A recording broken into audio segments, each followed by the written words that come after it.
So there is a bad news coming from Bayelsa, and this is because there has been a recent attack by Fulani herders. However, it is the Nigerian army shooting at the Bayelsa youths are being shot at. I mean, scores have been killed cold blooded because they were simply asking for what we call indigenous sovereignty. They are simply saying that the Fulani herders cannot come into their territory, graze on their farmland, their farm produce, what they have sweated to cultivate, nurture, and then they bring in their cows. But what do we have? The Nigerian army shooting at them. Let's watch the video together and then we'll continue the analysis.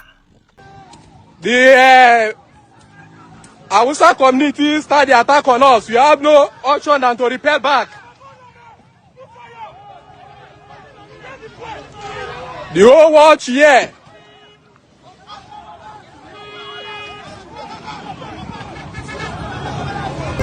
Soldiers are cheating on us.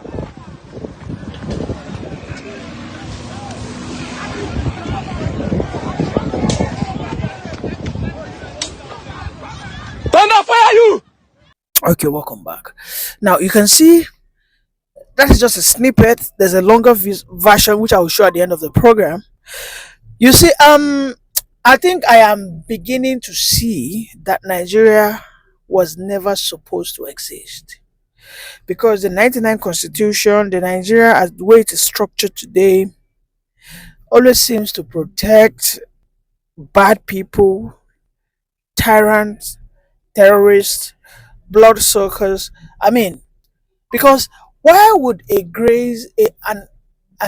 cattle herder go into my farm, eat up my farm produce, and I take it upon myself as a group? We protest, we cry to the government, cry out to the Nigerian army that if these people do not stop open grazing in our territory, we will attack them. And what do we have? The Nigerian army, instead of them to call these cattle herders, these Fulani herders, call them into order, tell them to take their cattle back. I mean, it is just madness.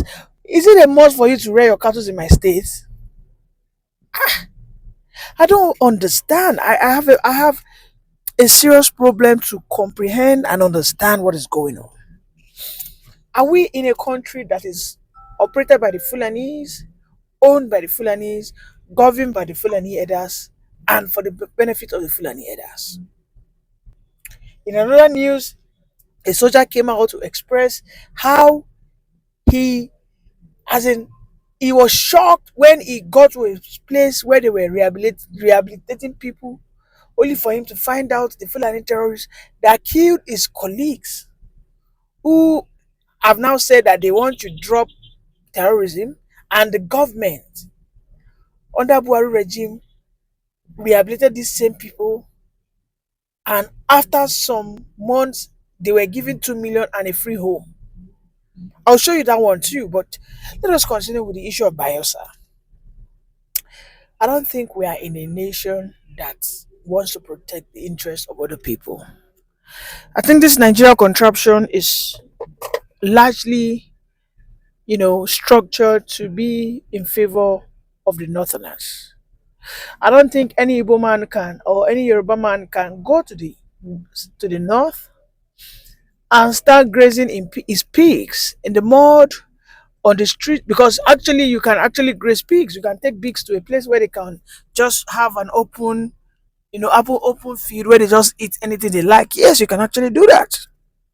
Yes, you can take your pig for a walk.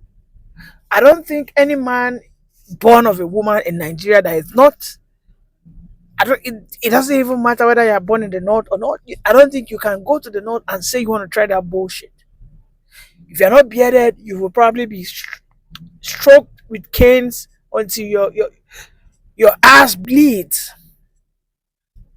Yet the Nigerian army will not attack such a people.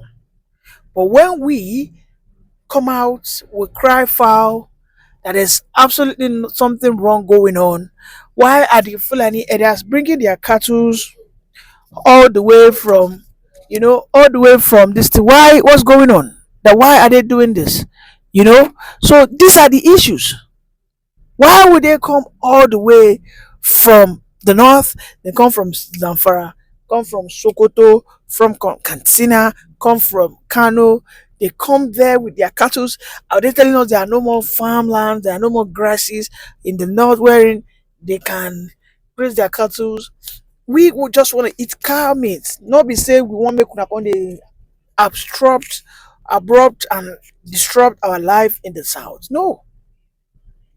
The last time, what happened in Uromi, what happened in Delta, in fact, there was one thing that happened in Zamfara when a vigilante that consists of just Hausa youth, when they were trying to chase after Fulani bandits, we heard that the Nigerian army said they mistakenly fired, like the Nigerian Air Force, sorry, the Nigerian Air Force mistakenly shot at them and killed scores of them. But what do we have? Some just a day or two later, some of the escapees or survivor of that ambush or mistake by the Nigerian Air Force, as they claim, came out and said that we're at that moment when they shot at us, we were actually on the trail of Bello Turiji, a very popular Fulani kingpin terrorist. That was when they shot at us. So I mean, I'm confused. I am confused at this level. Everything that this young man Mazen Amdekano said is apparently seeming to be true. That there are people in this country who have the interest of these terrorists at heart. And these people are not just in the politics, they are in the army, they are in the police, they are amongst the traditional rulers, and in fact, they have their tentacles spread across the economy of this nation.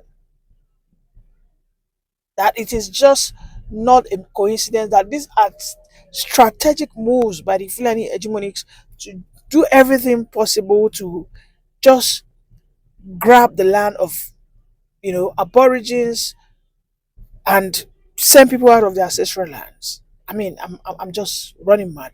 Let's watch those videos together.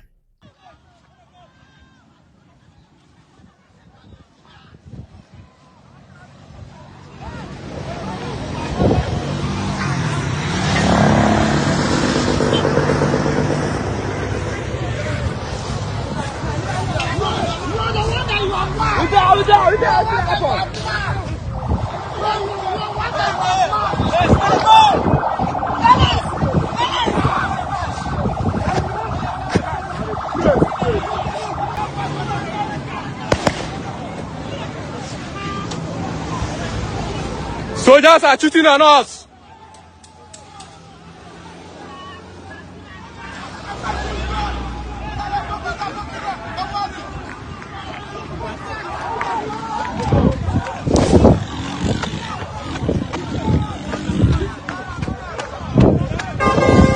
Soldiers are cheating on us.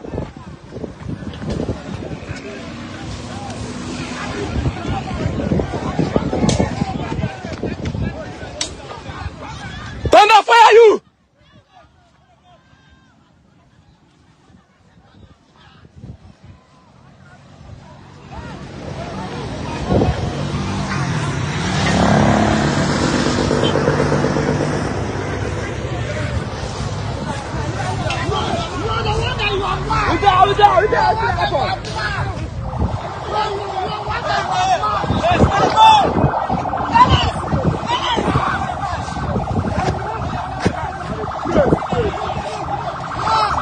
Soldiers are cheating on us.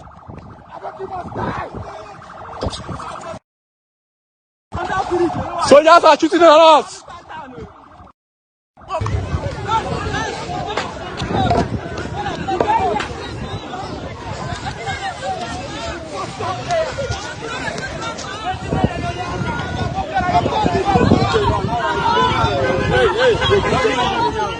So nothing anybody. Eh? Nothing. Okay.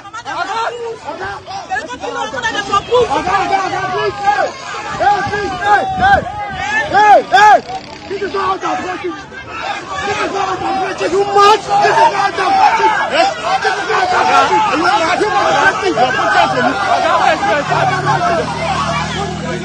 This is how to approach it.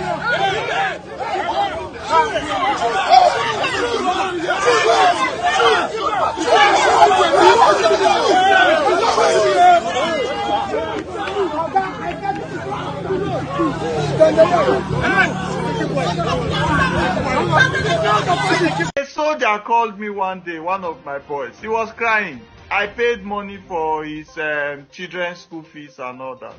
He was crying that he was deployed to where they are protecting repentant bandits.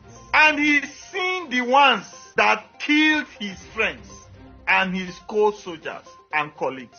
And he's protecting them. And they are wearing uniforms, they are being fed, and they are being given all the attributes and the freedom that a prisoner cannot get.